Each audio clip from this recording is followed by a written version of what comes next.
আসসালামু আলাইকুম। আমি মোহাম্মদ সোহেল রানা, ফরিদপুর মেডিকেল কলেজের চতুর্থ বর্ষের একজন ছাত্র। 2013 সালে বড় হওয়ার স্বপ্ন নিয়ে অচেনা শহর ঢাকার উদ্দেশ্যে পাড়ি জমাই। অচেনা সেই শহরে আমার একমাত্র আশ্রয়স্থল ছিল হামদর্দ পাবলিক কলেজ এবং আমার অভিভাবক ছিল হামদর্দ পাবলিক কলেজের শিক্ষক-শিক্ষিকাবৃন্দ। উচ্চ মাধ্যমিকের পড়াশোনার সেই 2 বছরে শিক্ষক-শিক্ষিকাবৃন্দের একাডেমিক এবং মানসিক সহযোগিতা এবং আন্তরিকতা এতটাই বেশি ছিল যে নিজেকে কখনোই অভিভাবকহীন মনে হয়নি। এই শহরটাকে কখনোই অচেনা লাগেনি।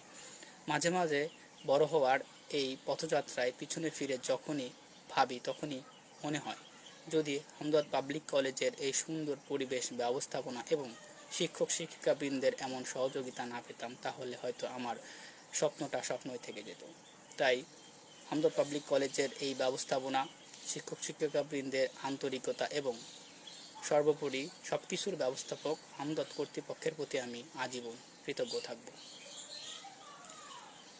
সর্বদা হামদর্দ পাবলিক কলেজের সাফল্য কামনা করি। হামদর্দ পরিবারের সকলের সুস্বাস্থ্য কামনা করি। ধন্যবাদ।